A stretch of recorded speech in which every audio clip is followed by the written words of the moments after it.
Allez, salut les pêcheurs. Bon bah j'espère que vous allez bien. J'ai décidé de vous faire une petite vidéo aujourd'hui pour voir avec vous pourquoi et comment j'aborde la pêche d'obstacles en Loire. Donc comme vous voyez, j'ai pris des petites notes. Il y a pas mal de points que je voudrais aborder avec vous. Donc désolé si ça manque un peu de spontanéité, mais ça m'évitera d'en zapper la moitié. Voilà, donc déjà, alors un obstacle c'est quoi? Pour ceux qui auraient des doutes. En fait c'est soit végétal, donc souche, tronc, grosses branches, ou soit rocheux. Donc c'est des amas de pierre, etc. Moi, dans les biefs de Loire que je pratique, c'est exclusivement végétal, quasiment pour la totalité. Du fait que c'est principalement un sol sableux et qu'il y a très peu d'endroits avec des roches. Donc aujourd'hui, voilà, ça sera exclusivement concentré sur les obstacles végétaux. Toutes les photos que vous allez voir dans cette vidéo sont les obstacles que j'ai pu pratiquer. C'est uniquement des photos personnelles, hein. Alors il y a aussi quelques photos quand je pêche le silure, notamment en plombée à la tripe. Voilà, techniquement j'aurais disposé mes cannes exactement de la même façon. Parce que les problématiques sont les mêmes et que ça se recoupe très largement. Donc voilà, il y aura des photos un peu des deux. Alors la grande différence avec les lacs, les étangs ou les rivières de très bas débit, c'est qu'en Loire, on devra la plupart du temps pêcher à proximité directe de l'obstacle. Alors sauf évidemment si on emploie la technique du cassan. Donc pour ceux qui connaissent pas, ça permet de tendre des lignes sur la berge opposée. C'est une technique redoutable, hein, mais voilà, qui nécessite une embarcation. Et c'est quand même beaucoup mieux d'être deux pour la mettre en place, parce que c'est pas forcément facile. Voilà, mais aujourd'hui on sera tout seul et sur la même berge que l'obstacle. Donc pourquoi je pêche ces endroits? Eh bah tout simplement déjà parce que le poisson s'y trouve, hein, tout simplement. Il suffit de regarder les vidéos des plongeurs en Loire. Enfin, franchement, il y en a qui font des super vidéos et je manque pas de les féliciter à chaque fois parce qu'ils font des superbes images et puis ça permet de voir que le poisson s'y trouve, quoi. Carpe et silure principalement, quoi. Donc moi j'ai remarqué qu'il y avait quand même très peu de présence de poissons blancs sur ces endroits-là. Le dernier que j'ai fait c'était un barbillon il y a 2 ans.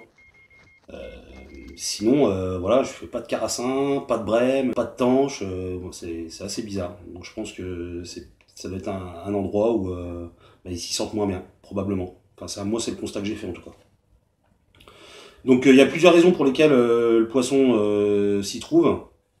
C'est que déjà, il est à l'abri du courant. Forcément, en Loire, il y a toujours du courant, même quand les niveaux sont bas, quels que soient les moments de l'année. Donc voilà, pour lui c'est moindre effort, hein, forcément, d'être dans ces endroits-là. Et puis je pense aussi qu'il s'y sent en sécurité, clairement. Et probablement qu'il y trouve un apport de nourriture. Donc je pense que le poisson a tout de même tendance à sortir de ces zones lorsqu'il est en pleine phase d'alimentation. Mais il reste tanké dedans par contre, voilà, quand il attend, quoi. Donc sachant pour moi que les deux paramètres principaux qui sont propices à un départ sont pêcher où le poisson se trouve et être là au moment où il a envie de s'alimenter. Quand on aborde les obstacles, on remplit, à mon avis, largement le critère numéro 1. Ça veut dire qu'on a de grandes chances d'être à proximité du poisson. Et après, de par l'amorçage, on peut espérer stimuler le poisson qui serait vraiment à proximité. Bon, sachant que s'il veut pas ouvrir le bec, hein, on va vraiment faire ce qu'on veut, il n'y a rien à faire, hein, malheureusement. Les quelques capots que j'ai pu enregistrer en témoignent. Mais c'est vrai, je pense que si le poisson est sur un début ou une fin de phase d'alimentation, eh ben peut-être qu'avec un amorçage, on pourra provoquer un départ. C'est ce que je pense. Donc pour résumer pourquoi je pêche les obstacles, voilà, c'est tout simplement parce qu'on est à la proximité directe du poisson et peut-être qu'on aurait un petit peu plus de facilité à le stimuler. Je dis bien peut-être. Ensuite, comment je fais pour les aborder? Alors, il y aura plusieurs points. La recherche des obstacles, l'observation, le matériel, la discrétion et l'attention et la rapidité. Donc tous ces points sont importants et à surtout pas négliger. Donc sachant que quand on est carpiste, hein, on respecte les carpes forcément, donc c'est à nous de tout mettre en œuvre pour que ça se passe le mieux possible. Donc la recherche, il y a deux solutions qui sont complémentaires. La première, c'est d'utiliser les applications, hein, les sites de vue satellite. Ça permet déjà dans un premier temps de repérer directement des obstacles. Ils se voient quand même assez bien. Et une fois qu'on a repéré des endroits qui seraient susceptibles de nous plaire, on a tous les accès et on voit si on peut s'y rendre. Même s'il faut après terminer à pied, voilà, on voit au moins s'il y a des chemins qui accèdent et puis bah, par où faut les emprunter. Donc ça, c'est un sacré gain de temps. Moi, quand je recherche de nouveaux obstacles, voilà, c'est vraiment comme ça que je procède. Et après, alors, faut aller voir sur place. Alors, pour aller voir sur place, il faut y aller déjà par temps ensoleillé, c'est beaucoup mieux. Voilà, pour observer un petit peu ce qui se passe. Il n'y a pas photo, quoi. Et quand j'y vais, je pars toujours avec une petite canne et voilà, un bouchon. Et puis je mets en terminaison une petite pierre mise avec un élastique. Et en fait, je vais pouvoir d'une part sonder, voir la profondeur qu'il y a à cet endroit-là, et en plus racler un petit peu le fond, voir si c'est possible de se tendre, tout simplement. Alors j'aime bien mettre ce petit caillou, comme ça au moins si je m'accroche, je laisse la pierre et puis terminer, quoi. Donc faut pas hésiter aussi à retourner voir des postes que l'on croit connaître. Parce que quand il y a les crues, il y a des jolis postes, il peut y avoir des troncs de 10 mètres de long qui vont disparaître, et d'autres qui vont apparaître. C'est vrai qu'il y avait une énorme souche que j'avais pêchée l'année dernière quand je pêchais directement dessus, là vous avez pu voir sur les vidéos précédentes, je suis retourné la semaine dernière, disparu. Celui-ci disparu, et puis à l'inverse, sur un bief que je connaissais, il y en a une qui est venue se mettre, et puis qui m'a créé un autre spot à un nouvel endroit, quoi. Donc c'est vraiment très important, même quand on connaît les lieux, il faut retourner voir quand même. Faut aller voir, et puis on a parfois de mauvaises surprises quand ça disparaît, et de très bonnes surprises quand il y a des nouveaux postes, quoi. Il faut aussi prendre en compte les niveaux d'eau. Ça sert à rien d'aller faire un repérage si l'eau est légèrement haute ou voilà, parce que forcément ça vous donnera une mauvaise indication, quoi. Vous aurez repéré un endroit, et puis le jour où vous allez y aller, vous allez vous dire ah bah non, en fait c'est pas possible, quoi. Et à l'inverse, des postes qui n'étaient pas pêchables, suffit qu'il y ait 50 cm d'eau en moins, et là tout d'un coup vous avez de quoi vous poser. Donc voilà, il faut retourner voir tout le temps, quoi. Et puis ensuite, il faudra analyser si et où on pourra se tendre à ce moment-là. Donc il y a trois types d'endroits où on pêchera par rapport à l'obstacle. Donc en amont, en aval et sur le côté. Alors en aval, donc après l'obstacle, l'avantage c'est qu'on est coupé du courant. Donc c'est beaucoup plus facile pour se tendre et pour combattre le poisson. Par contre, l'inconvénient, c'est que l'amorce et les appâts ne vont pas se diffuser dans le bon sens du courant. En amont de l'obstacle, donc au-dessus, l'avantage, c'est que cette fois-ci, vous aurez une diffusion directement dans l'obstacle. Par contre, l'inconvénient, c'est que vous aurez le courant, donc ça sera forcément plus difficile pour se tendre, et aussi pour manœuvrer le poisson. Donc là, il faudra forcément laisser une marge, puisque poisson plus courant, et il va retourner dans l'obstacle. Voilà. Donc là, il faudra vraiment laisser une marge par rapport à l'obstacle, mais on en discutera tout à l'heure. Alors sur le côté, les avantages, ils sont pas bien nombreux, mis à part le fait qu'éventuellement on peut être discret s'il y a une présence de végétation.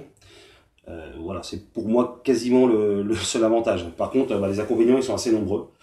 Déjà, il y aura encore là aussi la présence du courant. C'est souvent difficile pour mettre sa canne en position d'attente, mettre ses piquets, etc. Il y a plusieurs solutions, pareil, on en discutera après. Et lors de la prise, le combat va être compliqué. Va falloir au maximum écarter le poisson du bord. Là, c'est préférable d'avoir une canne assez longue. Pareil, on reviendra sur ce sujet après quand on discutera du matériel. Donc une fois qu'on a dit tout ça, il faut regarder si on pourra se tendre par rapport aux branches des arbres environnants et des obstacles. Les ronces, enfin tout ce qui se trouve à proximité directe de l'endroit où vous supposez poser votre canne.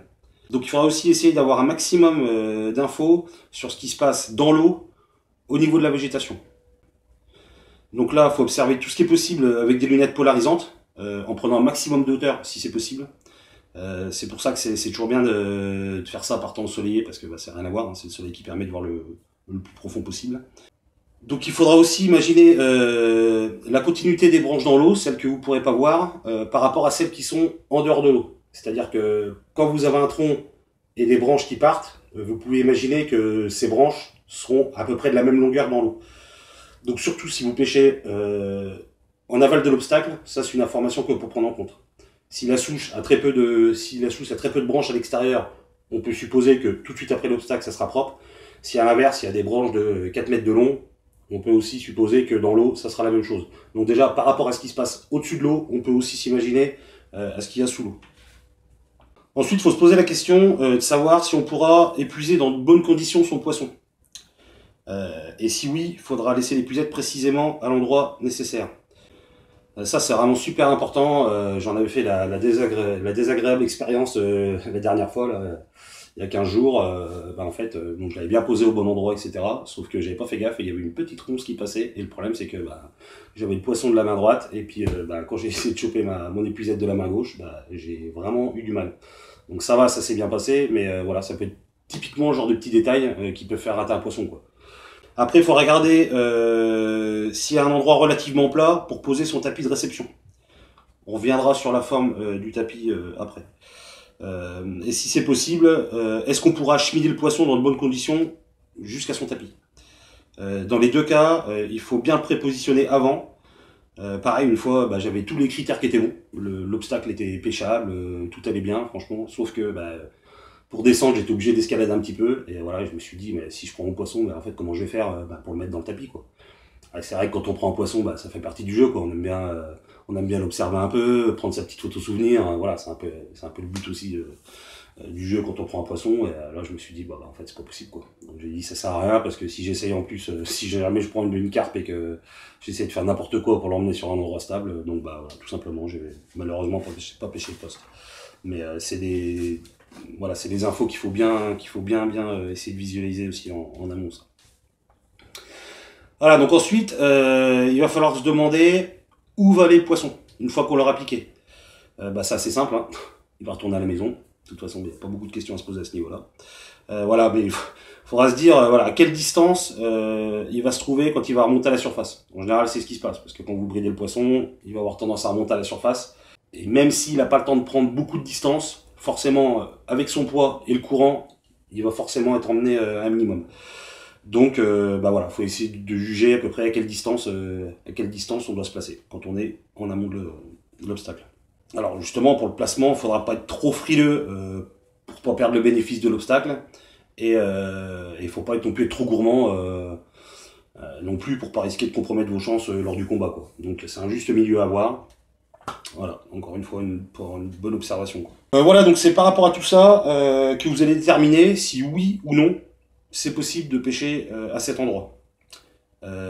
Et si oui, l'endroit précis sur lequel vous allez devoir placer votre canne et votre montage. Et la dernière chose, c'est votre installation à vous, quoi. Faut y penser parce que quand vous restez plusieurs heures statique au même endroit, c'est quand même bien d'être dans un endroit où il y a quand même un minimum de place, quoi.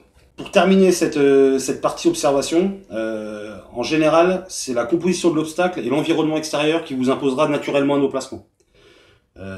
Qui sera la plupart du temps unique. Pas toujours, mais la plupart du temps, ça sera le cas. Donc ensuite, ça sera à vous de vous poser les questions qu'on a vues précédemment pour se dire au final, j'y vais ou j'y vais pas.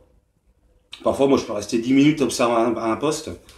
Alors pas pour essayer de voir un poisson, hein, même si c'est toujours bien et rassurant d'en voir, mais c'est pour faire justement tout ce travail d'observation, d'imagination.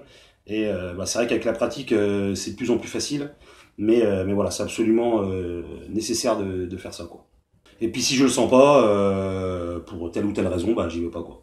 Tant pis, ça m'arrive, je me dis non, je tente pas, quoi. Donc c'est tout, parce que voilà, c'est toujours dommage d'avoir attendu des heures et des heures, parfois sur plusieurs journées de pêche, pour se retrouver tanké dans une branche au bout de 4 secondes de combat, quoi. Et c'est surtout dommage pour le poisson, quoi. Donc voilà, faut pas hésiter à se dire non, tant pis, c'est pas possible. Et puis si je sens que c'est possible, c'est parti, quoi. C'est ce qui m'amène à la partie suivante, le matériel. Alors le matériel, il y aura toute la partie canne, moulinet, fil, montage, plomb-pierre, le tapis de réception et piquet et dispositif anti-éjection. Alors pour le matériel, c'est clair qu'il faudra avoir du matériel costaud. Ça, il n'y a pas de doute là-dessus. Alors déjà en Loire, faut pêcher solide en règle générale. Mais là encore plus, parce que il faudra stopper le poisson rapidement et au moment où il a le plus de puissance. c'est-à-dire à la prise de contact et dans les premières secondes qui vont suivre, quoi. Donc au niveau de la canne, faut une canne très rigide. Moi c'est une 3 livres et demi. Franchement c'est le minimum. Tout simplement parce que étant donné que vous allez pas pêcher loin et en plus si vous êtes en tresse, en fait la canne c'est vraiment l'élément le plus principal qui fera votre amorti, quoi. Et si vous avez une canne qui est pas assez puissante, une fois qu'elle va être pliée en deux, en fait elle aura plus aucune action, quoi. Et là ça peut vraiment être problématique, quoi. Donc 3 livres et demi, c'est ce que j'ai. Franchement ça fait bien le boulot, ça permet d'avoir des bonnes sensations aussi. C'est pas le but d'avoir une canne assez dure, voilà, quoi. Mais là, canne à carpe, 3,5, bonne sensation, bonne rigidité, c'est efficace, c'est ce que j'ai, franchement ça fait le job. Alors pour la longueur, là c'est beaucoup plus difficile de trancher. Plus la canne sera petite, plus vous aurez des facilités pour manœuvrer hors de l'eau et parfois pour le combat, c'est vrai. Et plus la canne sera grande, plus vous pourrez présenter correctement votre montage, parce que ça ira chercher plus loin. Et plus, pour le coup, là, ça sera aussi facile parfois de combattre le poisson. J'en parlais tout à l'heure, quand c'est un obstacle de côté, vous aurez plus de facilité à aller l'écarter. Donc après, ça c'est à chacun de voir. Moi c'est une 13 pieds, donc c'est quand même une canne qui est assez longue. C'est des cannes, ça fait 20 ans que je les ai, elles n'ont pas bougé. Donc moi ça me convient bien. De toute façon on n'a jamais acheté, hein. C'est toujours un balancé pour venir présenter son montage. Donc voilà, ça c'est à chacun de voir. Je vous ai donné les avantages et les inconvénients, dans les deux cas il y en a. Voilà. Perso, moi je préfère quand même avoir une canne un peu plus longue. Je trouve vraiment que ça présente bien le montage. Pour le combat, c'est quand même beaucoup plus facile. Après voilà, c'est vrai que des fois pour manœuvrer, c'est un peu moins évident, mais voilà. Encore une fois, ça c'est vraiment chacun voit ce qui lui convient le mieux, quoi. Alors le moulinet. Il faudra un moulinet robuste, ça c'est sûr, et débrayable, ça c'est indispensable aussi. Donc moi j'ai mes anciens moulinets et mes nouveaux. Voilà, donc je vous citerai pas les marques, hein. Si vous les reconnaissez, tant mieux. Si vous les voulez, je vous les donnerai en commentaire. Voilà, en fait on s'en fout, quoi, c'est pas le sujet, mais je voulais quand même vous montrer un peu pour vous parler des avantages et des inconvénients que ça peut avoir. Donc ça c'était mes anciens moulinets, qui étaient très très bien. C'est un copain qui me les avait vendus, il les avait payés assez cher. Ils ont toujours bien fait le job en étant là, que j'ai vraiment jamais eu de problème. Franchement, voilà, ils ont 20 ans et ils n'avaient pas bougé jusque là parce qu'ils ont un peu mangé chaud du coup. Mais ils ont toujours bien fait le job. Mais là, j'ai vite vu les limites quand j'ai voulu, en fait, m'attaquer à la pêche d'obstacles en Loire. J'ai vu que ça ne faisait pas, quoi. Donc déjà débrayable, pour ceux qui ne connaissent pas, il y a un frein d'attente quand vous posez votre canne sur le trépied, sur vos piquets, et un frein de combat. Et on met un tour de moulinet, clac, et on passe sur le frein de combat. Ou alors, on vient le déclencher, comme ça, manuellement. Je reviendrai sur le côté débrayable après. Donc déjà, moi j'avais des problèmes avec le frein d'attente, qui était pas assez puissant. Même serré à fond, quand je me tends avec des pierres, et s'il y a un peu trop de courant, en fait, avec toute la bannière qu'il y a dans le courant, même serré à fond, mon frein d'attente, ça avait tendance quand même à vouloir se desserrer un peu. Donc ça c'était assez problématique, ça ne me le faisait pas sur les trois moulinets, mais il y en avait au moins un, voire deux, où j'avais ce problème-là, quoi. Donc au final, ce qui fait que j'étais obligé de desserrer en fait le frein secondaire, et enfin le frein de combat. Et le problème c'est que dès qu'on a un départ, le temps de serrer ça, franchement c'est pas possible, quoi. C'est pas possible. C'est pour ça qu'il faut vraiment débrayable, comme ça, voilà. Vous serrez correctement votre frein de combat, et dès qu'il y a le départ, soit un tour de manivelle, en général on n'a pas trop le temps de faire son tour de manivelle, mais on le remplit à la main, plaque, et puis au moins voilà, on est sur le frein de combat tout de suite, on n'a pas perdre de temps à serrer son frein, donc c'est pour ça que débrayable pour ce genre de pêche, pour moi franchement c'est indispensable.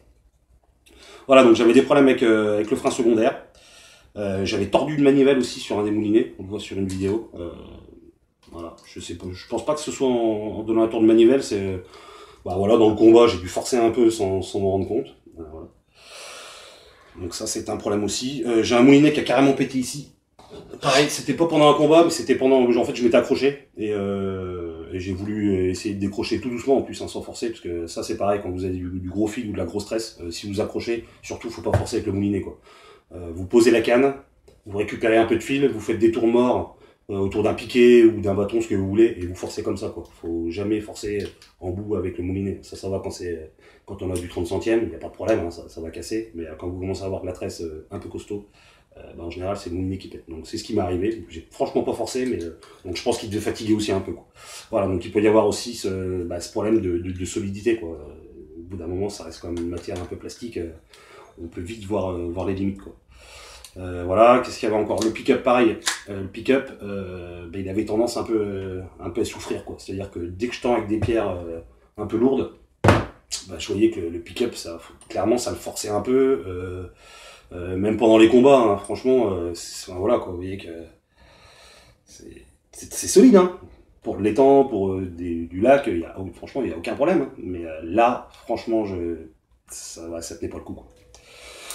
Voilà, donc c'est pour ça que j'ai préféré changer de moulinet. J'en avais encore deux qui étaient encore à peu près en bon état, donc j'ai dit tant pis, je les conserve pour faire de la pêche d'étang. Et c'est pour ça que du coup j'ai acheté ceux-là. Franchement, énorme. Je m'attendais à recevoir des moulinets costauds, mais pas à ce point-là, quoi. Vraiment, bah, c'est top, quoi, parce que bah, si on reprend les problèmes un à un, déjà, alors c'est un débrayable, c'est pas tout à fait le même principe au niveau de la tige, mais sinon le travail est le même, quoi. Donc le frein déjà d'attente est déjà très robuste pour le coup, donc ça bouge pas. Et le frein de combat, bah, c'est pareil, hein. C'est assez impressionnant, quoi. Donc ça c'est parfait, bah, donc tout en métal, donc ici bah, ça bougera jamais, hein. Ça pourra pas péter, c'est sûr. La manivelle, pareil, ça bougera pas. Et le pick-up, quand on voit la taille du pick-up, bah, pareil. Donc c'est vraiment top. Je suis vraiment content, ça change tout. Puis au moins on est serein sur toute la ligne. En plus c'est des moulins qui sont étanches, ça. Donc c'est pareil, j'en avais fait tomber un une fois dans le sable mouillé au bord de l'eau, juste après avoir pris un poisson. Bah, et 3 grains de sable qui se sont mis dedans, il tournait beaucoup moins bien. Donc voilà, pas de risque avec ça, voilà. Voilà, donc le moulinet a vraiment aussi toute son importance. Alors, cette fois-ci, pour tout ce qui est fil tresse, donc déjà ce qu'il faut savoir, c'est que bah, c'est la règle commune à dans toutes les pêches, hein. De toute façon, il faut aller du fil le plus costaud au moins costaud. Donc il y aura corde de ligne c'est le fil qui se trouve sur le moulinet. Ensuite il y aura une tête de ligne et le bas de ligne. Donc pour avoir au final un bas de ligne costaud, j'ai commencé par un corps de ligne très solide. Donc moi j'ai mis de la tresse. C'est de la tresse en 35 centièmes, 36 kg. Donc c'est du solide plus, il n'y a aucun problème. Alors j'ai choisi en tresse, hein, mais ça peut être on peut mettre tout en nylon, hein, peu importe. Ça c'est chacun voit comme il a envie de faire, mais le principal c'est qu'il voilà, il faut que ça soit solide. Là-dessus il n'y a pas de doute, quoi. Donc moi j'ai mis de la tresse ouais, en 36 kg. Après tête de ligne, alors tête de ligne, le but de la tête de ligne, ça va être, ça sera un peu moins résistant, enfin ça sera un peu moins solide à la résistance que le corps de ligne. Par contre, ça sera beaucoup plus solide à l'abrasion. Quand vous allez frotter contre des branches ou des pierres, ça sera beaucoup plus solide. Donc, quand j'étais en tresse au niveau de la tête de ligne, c'était du 24 kg. Et celui-ci, j'ai pu, mais je crois que ça va être dans les 20 kg, il me semble. Donc l'année dernière, je pêchais avec ça en tresse, et puis cette année, je suis passé en tête de ligne en nylon. Voilà, donc ça va avoir une importance, comme je vous le disais, pour l'abrasion. Donc il n'y a pas besoin, moi je mets pas énorme, je dois mettre je fais environ 6 mètres, quoi. Je mets un aller-retour de canne, 6-7 mètres à peine. Pour deux raisons. Alors, il y en a qui mettent très long, en général c'est quand ils pêchent en lac, parce qu'il y a un maximum de bannières qui va être dans l'eau, et dans les lacs il y a énormément de pierres, avec des gros plongeons, et vous pouvez avoir énormément de fil quoi, qui risque de frotter les pierres sur plusieurs mètres. C'est pour ça que souvent il faut un aller-retour de canne plus quelques tours sur le moulinet pour se laisser une longueur en plus. Là en noir clairement ça, pour moi ça sert à rien parce que vous allez combattre le poisson de toute façon. Enfin si vous vous retrouvez à frotter votre ligne à 10 mètres du plomb, c'est clairement que de toute façon ça va être mal engagé. Donc en général ça va frotter quelques mètres au maximum après votre plomb. Ça c'est la première raison. Et la deuxième raison c'est que votre nœud de raccord entre votre tête de ligne et votre corps de ligne, il passe pas dans les détecteurs. Donc si jamais vous pêchez à vos pieds, et en fait le nœud de raccord ne va tout simplement pas passer dans le détecteur. Donc je me suis fait avoir une fois avec ça, donc maintenant voilà, je mets un peu plus court pour ces deux raisons. Donc franchement un aller-retour canne, ça suffit. Tresse ou nylon, pour moi peu importe. Ensuite les bas de ligne. Alors j'étais en tresse l'année dernière, les années d'avant aussi. Ce qui est important, c'est d'avoir de la tresse gainée, par contre, si vous prenez de la tresse. Parce que on n'a pas ce problème-là avec le fluorocarbone, mais ce qui se pose comme problème, c'est que si vous prenez de la tresse trop fine, ça peut si la carpe a engamé l'hameçon, c'est un peu plus profond, hein, ce qui peut arriver, c'est que vous risquez de lui couper en fait avec la puissance du combat, vous risquez de lui couper en fait le bord de la bouche quoi. Donc si c'est en tresse, franchement il faut de la tresse gainée. La gaine, ça rajoute une petite épaisseur au diamètre en fait, et ça peut vraiment éviter ce problème-là. Donc ça c'est hyper important. Et du coup sinon fluorocarbone, c'est ce que j'ai cette année là. Donc là il n'y a pas ce problème de coupure puisque on est sur un diamètre beaucoup plus gros et ça va très bien. Donc quand j'étais en tresse c'était du 15 kg et là en fluoro 13,6 kg. Donc c'est très correct, hein. Franchement ça fait vraiment le job quoi. Donc voilà, donc il faut partir de très solide en tête de ligne, en corps de ligne, pour progressivement réduire. Après les hameçons, alors les hameçons, faut prendre des hameçons assez costauds et assez gros. Pas besoin de prendre non plus des hameçons aussi durs, hein. Ça je sais plus ce que c'est, je crois que ça doit être du 2. Voilà, du 2 ou du 1, c'est très bien. C'est très bien parce que le fait d'avoir des gros hameçons, en fait, quand il est piqué dans la lèvre du poisson, au moins on est sûr qu'il va pas bouger. Si vous prenez des hameçons trop petits, soit ça peut s'ouvrir, soit ça peut arracher. Enfin, c'est pas, voilà, il faut des gros hameçons et franchement, quand c'est planté, ça bouge pas quoi. De toute façon, si elle est piquée sur le bord, que ce soit petit ou gros hameçon, dès que vous allez prendre le contact, de toute façon, ça va se décrocher direct, vous allez même pas le sentir. Mais si elle est accrochée correctement, ça bouge pas, franchement. Voyez, là, je vous montre les photos du dernier poisson, on pourrait même pas voir en fait où elle était piquée quoi. Elle était piquée sur la lèvre inférieure, ça bouge pas quoi. Quand ça a des lèvres gros comme un doigt ou un pouce, ça tient très bien quoi. Donc voilà, des hameçons assez gros et robustes. Pour les clips longs, il faut des métalliques. Parce que sinon ça casse. J'ai eu plusieurs fois le problème. En fait, il y a la petite tige qui casse. Donc il n'y a pas de problème, hein. Je veux dire, c'est pas ça qui vous fera perdre votre poisson. Mais voilà, vous perdez votre pierre, enfin j'en ai cassé plein. Puis après, il faut tout redémonter pour refaire son montage, voilà, c'est pas terrible. Donc du coup, j'ai pris métallique, donc il y a soit comme ça, et j'en ai racheté des nouveaux que j'ai pas encore essayé, mais ils ont l'air très bien. Voilà. Voilà, donc clips longs avec pattes métalliques, dur à dire ça. Hein. Voilà. Alors ensuite, pour les plombs. Donc moi j'utilise, comme vous le savez, hein, des plombs en guise de, enfin des pierres en guise de plomb, pour 4 raisons. La première, c'est que ça permet de se tendre correctement malgré la force du courant. Vous pouvez mettre n'importe quelle pierre. J'ai pesé la dernière fois mes pierres, ça doit faire 350 grammes, je pense, 400 grammes. J'arrive à me tendre avec jusqu'à des pierres à 500 grammes. Ça passe quoi, en lançant gentiment, attention, j'en vois pas à 40 mètres, hein, mais un petit lancer léger, ça passe. C'est pour ça qu'il faut les moulinets costauds et aussi une canne rigide, parce que sinon ça c'est impossible quoi. Donc voilà, donc j'adore franchement, je fais que ça quoi, avec des petits élastiques. Et donc comme je vous disais, pour 4 raisons, donc on peut se tendre correctement par rapport au courant. Lors du combat, la pierre se détache directement et ça peut éviter de s'accrocher dans des branches par rapport à un plomb classique.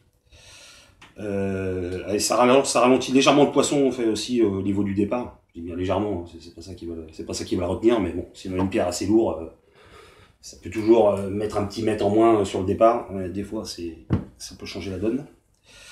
Et puis bah, on laisse jamais de plomb au fond, quoi. Franchement, c'est top. Petit élastique, une petite agrafe, et puis voilà, je le tends bien. Donc je peux faire. En général, il n'y a que quand j'ai un poisson que je le perds, quoi, hein, ou si je m'accroche. Mais sinon, ça bouge pas, quoi. Ce que je fais, c'est que je vais dans des endroits de Loire, je la ramasse à l'avance. Il y a des endroits où c'est plein caillouteux, plein de. Ben, franchement, plein de petits cailloux comme ça. Donc j'en ramasse un seau, et puis ça me fait un certain temps, quoi. Donc de façon à partir toujours à la pêche avec ces cailloux, par contre, c'est important, parce qu'on n'en trouve vraiment pas partout au bord de l'eau, et c'est toujours bien d'en avoir. Donc j'en emmène toujours 3 ou 4, pas plus, hein, ça sert à rien. Donc voilà, ça je conseille vraiment, c'est sur tous les niveaux, c'est vraiment top du top. Puis en plus, c'est discret dans l'eau, cailloux, quoi, donc c'est pas mal du tout. Alors, je reviens du coup sur le tapis de réception. Alors, c'est important d'avoir un tapis au moins avec des bordures. Et le mieux, c'est carrément avec... souvent, il y a une partie toile qui se remet par-dessus. Ça, c'est vraiment top. Parce que le sol n'est pas toujours plat à plat. Et en plus, si vous avez votre poisson à transporter, et quand vous l'avez pris ou quand vous voulez le remettre à l'eau, ça évite vraiment de le faire tomber, quoi. Parce qu'un truc basique, le poisson il glisse, franchement ça serait très compliqué. Donc il faut un bon tapis de réception pour pouvoir transporter son poisson en sécurité. Pour les piquets, donc moi pour ma part c'est des piquets que j'ai fabriqués moi-même, hein, qui permettent d'accueillir plusieurs types de supports, mais il faut que ce soit des piquets robustes. Il faut que vous ayez des piquets très solides, parce que la violence des départs l'impose. Donc c'est bien d'en avoir des normaux, canne haute, pour pouvoir appréhender différents types de postes en fait. Et si je peux pas les planter, je vais mettre des riselants carrément, je vais attacher mon piquet dans les branches avec des riselants. Et si je peux pas, c'est la canne directement posée dans les branches, quoi. Donc là ça c'est un peu plus risqué, mais si vous avez un doute, vous amarrez votre canne. Voilà, avec une ficelle, un petit mousqueton, faut trouver un moyen, mais ça c'est toujours bien de l'amarrer. Alors les dispositifs anti-éjection. Pareil, en fait, je les ai fabriqués moi-même, ceux-là aussi. Alors, comme vous savez, ça va avoir pour but premier d'éviter que la canne s'éjecte de votre piquet, de votre pot, de ce que vous voulez. Dans la mesure où les freins d'attente devront être relativement serrés. D'une part, pour être tendu proprement sous l'action du courant, et d'autre part, pour freiner, en complément de la pierre, le poisson. Enfin, le freiner, et essayer de le ralentir un petit peu. Et en plus, moi je me tends la plupart du temps quasiment perpendiculairement à l'eau, quoi, pour un souci de, encore une fois, aller chercher le plus loin possible quand je suis tendu, quoi. Donc ces dispositifs, du coup, auront aussi l'avantage, en fait, de soulager le détecteur. Parce qu'un détecteur, à la base, c'est pas vraiment prévu pour avoir une forte pression. Moi, j'en ai dessus des dispositifs directement sur mes détecteurs. Et voilà, je les mets en complément, comme ça, quand vraiment ça vient forcer de façon latérale, voilà, c'est le dispositif qui prend le relais, et puis ça évite que le détecteur pète net à la base, quoi. Parce que ça c'est déjà vu plusieurs fois sur des départs assez violents. Et puis alors pour peu qu'il pète et qu'il tombe dans l'eau, vous avez gagné votre journée, quoi. Donc voilà, je trouve que c'est très important de rajouter ça. Je les mets du coup même sur quand c'est les cannes hautes, hein, du coup je les mets aussi pour cette raison. Il y a très peu de chances que la canne s'en aille. Par contre voilà, encore une fois, c'est pour soulager les détecteurs. Voilà, donc ça c'était pour la partie matérielle. Donc il faut bien dans le matériel que tout soit en corrélation. C'est-à-dire qu'il faut que... C'est comme une voiture. Ça sert à rien d'avoir un moteur de 600 chevaux. Voilà, si c'est pour avoir des roues de 2 chevaux et puis des freins de 206, quoi. Ça veut dire, ça aura aucun intérêt, quoi. Donc voilà, il faut vraiment que ce soit, que tout soit solide et complémentaire. Avoir un bon moulin, une canne rigide, toute la partie filament qui soit solide, des piquets qui soient solides. Enfin voilà, faut vraiment que tout soit...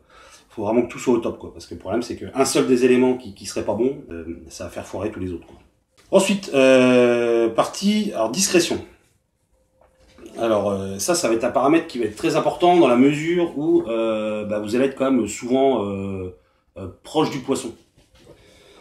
Donc faut prendre en compte l'ombre que vous allez générer si vous avez le soleil dans le dos. Ça, c'est vraiment quelque chose qui se voit vraiment, quoi. Quand vous vous baladez, quand vous bougez, si vous avez le soleil pile dans l'axe du dos et que ça reflète dans l'eau, ça, c'est vraiment la pire situation, quoi. Donc ça, c'est vraiment à éviter, quoi.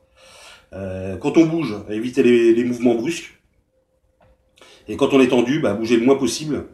Et le mieux, c'est d'essayer de se cacher un petit peu derrière les branches, tout en étant bien sûr le plus près possible de sa canne. Hein, mais voilà, faut avoir à l'esprit qu'il faut se faire oublier, quoi. Voilà, faut vraiment bouger le moins possible.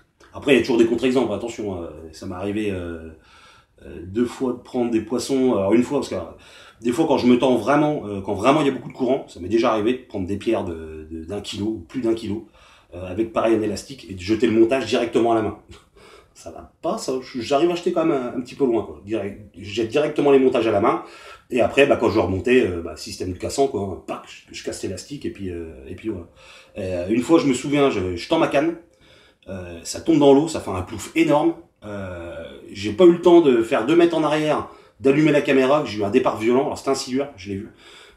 Voilà, forcément, il m'a déroulé 20 mètres, j'ai vu la queue pour surface, ouais, ça devait être un silure pas énorme, il devait faire, je sais pas, peut-être un 50, un 70, mais alors il m'a mis la foudre. Et voilà, donc pour dire que voilà, je venais de faire un gros pouf, et ça a déroulé tout de suite. Et une fois, pareil, avec mes feeders géants, c'était sur une carte il y a 2 ans, sur une carte de 15 kilos, pareil, je venais de tendre la première canne, avec le gros feeder, donc plus la pierre, autant vous dire que ça fait un gros bruit. J'ai pas eu le temps de finir le montage sur la deuxième canne. Pareil, ça a déroulé furieux tout de suite. Donc voilà, il y a toujours des contre-exemples. Des fois, même quand on n'est pas discret, ça peut dérouler. Mais voilà, dans l'absolu, faut garder en tête que c'est quand même le but premier, c'est de se faire oublier au bord de l'eau, quoi. Ensuite, donc ça m'amène à la partie suivante, l'attention, donc le fait d'être attentif, et la rapidité. Donc, dans ce type de pêche, il va falloir être le plus attentif possible pour être le plus rapide possible. Il y a souvent des signes d'activité sur les cannes. C'est rare que le poisson se pique du premier coup. Donc on aura toujours un signe d'activité sur le fion. Et on pourra faire facilement la différence entre une feuille ou une petite branche qui viendrait se mettre dans la canne et une tape de poisson. Quand c'est une feuille ou une petite branche, souvent ça vient se plier doucement et lâcher d'un coup. Tandis que quand c'est un poisson qui a aspiré la bouillette et qui la recrache, enfin qui se pique pas, quoi, on voit tout de suite des tapes franches. Ça se reconnaît assez facilement. Donc c'est toujours utile de bien observer ces signes annonciateurs. Comme ça déjà vous êtes un peu plus alerte, quoi. Alors si vous avez amarré votre canne, vous pouvez commencer d'enlever le dispositif, de rester très attentif et forcément ça vous fera gagner en rapidité, quoi. Donc ce qui est bien, c'est d'utiliser des petites clochettes en substitution ou en complément du détecteur. Je faisais ça quand je pêche au feeder. Et ça peut être très pratique d'avoir une petite clochette parce que si à ce moment-là vous êtes en train de regarder ailleurs, au moins vous êtes au courant, quoi. Parce que des fois ça m'arrivait d'avoir une touche et de mettre 3-4 secondes à me rendre compte que la carpe était pendue au bout, quoi. Comme vous le savez, elle aspire la bouillette, elle la recrache, elle se pique. Elle a un petit moment, déjà un petit moment pour qu'elle se rende compte. Une fois qu'elle s'en a rendu compte, elle essaie de secouer un peu de la tête pour essayer d'enlever ce qui la gêne, quoi. Et puis une fois qu'elle voit qu'elle est piquée, là elle se met à retourner à la maison, quoi. Donc ces 3-4 secondes, des fois, ça peut être bien de prendre contact tout de suite, avant même qu'elle ait le temps de partir. Et la fois où ça m'est arrivé, j'aurais eu cette petite, pourtant j'étais juste à côté de la canne, hein, mais j'aurais eu cette petite clochette, et tout de suite, j'aurais été au courant de la touche. Donc je vous ferai une vidéo pour vous montrer un petit dispositif que j'ai fait avec une clochette qui se détache à la prise de la canne. Je vous en dis pas plus, j'ai déjà tourné les séquences, je vous montrerai ça très bientôt dans les jours qui viennent. Je pense que ça pourra vous intéresser et c'est vrai que moi je prendrais l'habitude vraiment d'utiliser ça parce que encore une fois ça peut faire gagner quelques secondes qui peuvent être très précieuses pour la suite. Et ensuite comme je vous le disais, il faut être le plus réactif possible pour prendre contact tout de suite avec le poisson avant qu'il ait le temps d'aller se tanker dans les branches, quoi. Parce que c'est certain que ça va être son premier objectif, quoi. Voilà. Le premier endroit où il va aller, c'est d'où il vient, c'est-à-dire dans les obstacles. Donc voilà. Donc c'est pour ça qu'il va falloir quand même brider fort le poisson. Il faut bien se dire que quand on pêche ces zones encombrées, être monté costaud et brider le poisson, au final c'est respecter le poisson. Si vous pêchez ces endroits-là, bah voilà quoi, vous pendez une carpe au bout du fil, bah, c'est de votre responsabilité, bah, il faut la sortir quoi. Voilà. Si certains ont des sensibilités qui peuvent les déranger là-dessus, je comprends, hein, je peux comprendre un peu, enfin je comprends, je peux entendre ça. Bon bah là, clairement faut pas y aller quoi. Par contre, si vous décidez d'aller pêcher ces endroits-là, que vous piquez un poisson, il faut le sortir quoi. C'est-à-dire que pas lui faire de cadeau pendant le combat, bah ça sera lui faire le cadeau de la remettre en liberté quoi. Donc voilà, c'est là il faut y aller, il n'y a pas de question à se poser, il faut sortir le poisson le plus rapidement possible et dans les meilleures conditions, bah voilà, avant qu'elle vienne se faire un tour autour d'une branche ou qu'elle vous prenne 10 mètres de fil, ça sera déjà trop tard, ça sera déjà foutu quoi. Donc oui, il faut y aller fortement et rapidement, faut pas hésiter. Donc la plupart du temps, je pêche à une seule canne. Il y a deux raisons. La première, c'est que déjà, je trouve inutile de placer deux montages écartés de 2 mètres, on va dire, ou d'1,50 m. Ça sert à rien. De toute façon, si le poisson est en activité et qu'il fouille, forcément, il y a un moment donné où il tombera sur votre montage. Et la deuxième raison, c'est que si vos montages sont trop proches l'un de l'autre, il y a de fortes chances que quand vous ayez le départ, vous soyez embêté par la suite, quoi. Voilà. Il y a une canne qui va venir se prendre dans l'autre, et en plus, si vous êtes tout seul, ça peut vite venir vous mettre en péril. Donc voilà, en général, c'est une canne. Ça m'arrive de faire la nuit sur ces milieux-là. Si j'étais en 2 cannes, la nuit, je repasse qu'en une canne. J'approche mon montage du bord, je mets une pierre plus grosse, et je resserre encore d'un cran mes freins d'attente, histoire de laisser un peu plus de marge, et d'essayer de retenir un petit peu plus le poisson.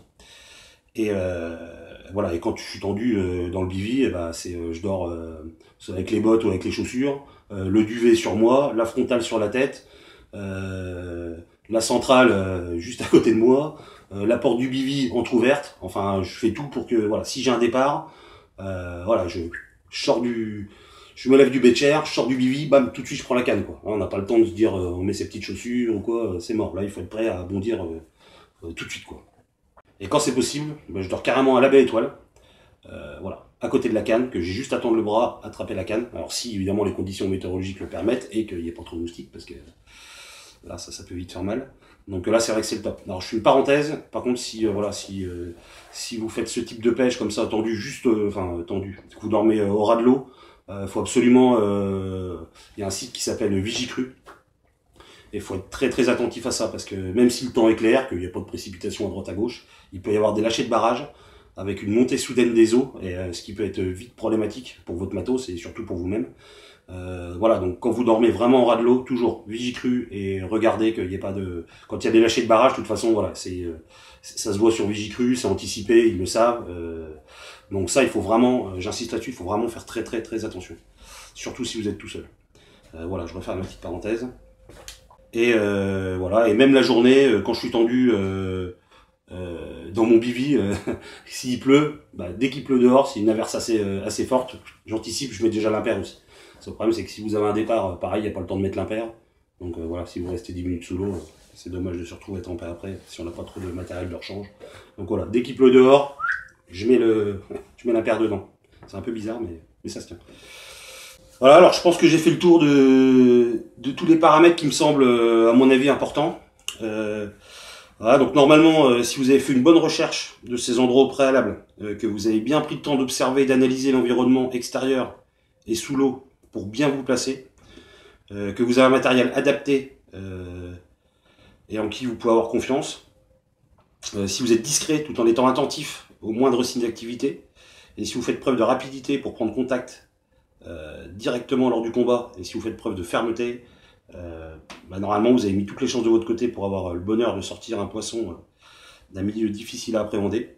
Alors après il y aura toujours des imprévus, hein, c'est sûr, hein, mais plus on anticipe en amont, moins on a de chances que ça se produise. Évidemment le risque zéro n'existe pas, mais voilà, si vous avez tout bien étudié et essayé d'évaluer les risques avant, bah, normalement ça devrait bien se passer. Voilà, alors certains qui pratiquent cette pêche auront sûrement une approche différente de la mienne sur certains points. C'est tout à fait possible et respectable. Comme je dis à la pêche, on peut faire tout et son contraire du moment qu'on sait pourquoi on le fait. Chaque action et chaque technique a ses avantages et ses inconvénients, donc il faut peser le pour et le contre pour déterminer ce qui sera le plus efficace. En tout cas, le but de ces vidéos était d'aider d'éventuels pêcheurs qui voudraient se lancer dans cette pratique. Donc si certains d'entre vous ont des questions, n'hésitez pas. Si certains sont habitués à pratiquer ces milieux, qui auraient éventuellement des contradictions ou des points à approfondir, pareil, n'hésitez pas. Voilà, ça pourrait être intéressant pour tout le monde d'échanger là-dessus. Voilà, alors je mettrai dans quelques jours en ligne la vidéo, comme je vous ai dit tout à l'heure, pour expliquer le petit système de clochettes détachables. Voilà, donc en attendant, bah, je vous dis à bientôt. J'espère que cette petite vidéo vous aura plu, que ça aura été assez clair et complet. Je pense, en tout cas, j'ai bossé un petit moment dessus pour que ça soit le cas. Voilà, donc je vous dis à bientôt les pêcheurs, et bonne déroule. Ciao.